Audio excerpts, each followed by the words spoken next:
Every year in the summer, we kind of work to reinvent ourselves about how we can tell our stories better and all that sort of thing. And we really focus on what our viewers are asking about. And I have to tell you, this year the questions really changed. Yeah. Because, we still deal with human functioning, marriage and family and all that. But in addition to that, the questions we got over the summer this year started really changing. Like, are we going to make it? Are we going to survive?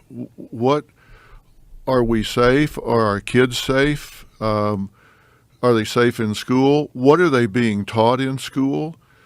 Should we be going down there and seeing what they're teaching them? What's happening as far as values in this country? I mean, people started asking different questions, and so I changed everything. I used to have that studio audience out in the bleachers out there. I moved everybody on stage, and we're just having a focus group every day. I got like 110 people up there in a focus group, and letting them talk and ask questions because they're really concerned. And I just said, I can't take it anymore. I'm going to start talking about the social issues along with everything else, because if you even took psychology in high school, or you took Psych 101, one of the first fundamental principles you learned was you don't reward bad behavior, right? Right. You don't reward bad behavior. I mean, the world is a meritocracy. And we've somehow lost that. All of a sudden, we're paying people not to work more than they get if they work. And then we say, what happened to the supply chain? Well, you paid everybody not to work. That's what happened to the supply chain. And I'm stunned that we're running this country in so many areas where we're just violating the most fundamental psychological principles that you could ever imagine. And I'm watching that happen, and I say, I just can't be silent about this anymore. So I'm talking about it. What do you think is the root cause of the shift? I think it's been happening gradually, but like everything, it's like if you start rolling a rock downhill, it starts getting faster and faster and faster. And I think it's happened for a lot of reasons, but I think we've got a whole generation of kids that are really smart, by the way. These kids are smart, but I think they've started living on their devices. It's kind of like along about 2007 or 8, like it seems like airplanes flew over the country and just started dropping smartphones, and everybody's head went from here to here. I mean, think about it. When you look, you go anywhere, go to the mall, go just anywhere there's a group, and what do you see in their hands? You see a device. We didn't grow up with devices. When I started Dr. Phil 21 years ago, the first text hadn't been sent. There were no social media platforms. None of that stuff was going on. Technology's great. Listen, I love technology.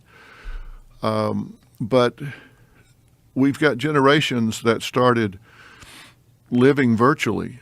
They're watching people live their lives instead of living their own lives. And that changed the metrics on everything. Think about that. TikTok, Instagram, all of this, you're watching other people live their lives instead of living your own. And that changed everything. That seems like one factor, but that wouldn't explain this abandonment of meritocracy. Well, that is just one factor. You're exactly right. But there's something else that I think has come along with it, and we've got a generation of what I call concierge parents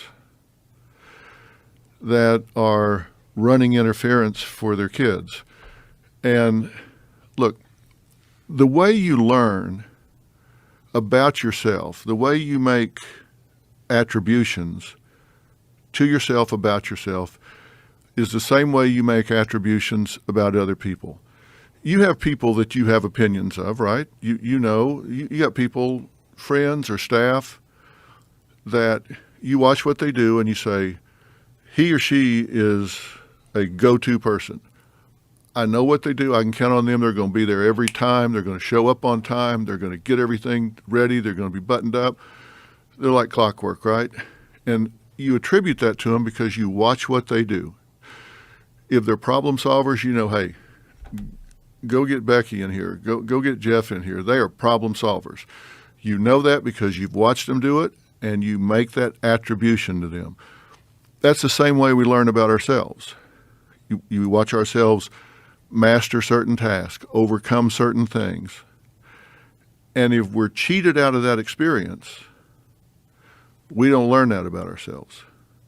And if you've got parents that are out there smoothing out all the bumps for you, then you don't learn that you can smooth out your own bumps. You don't learn that you can overcome obstacles. You don't learn that you can master your environment. And so as a result, you don't have the self-esteem. You don't have the self-worth. You don't make the attributions that, hey, I can do this shit.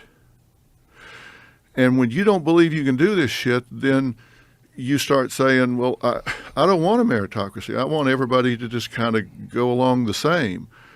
And so we started seeing in the universities, you start seeing kids that are complaining that something the professor said hurt their feelings. It upset them.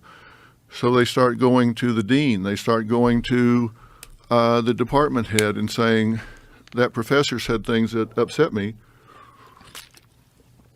And we've had more professors disciplined, suspended, or dismissed in the last 10 or 15 years than we've had since McCarthyism.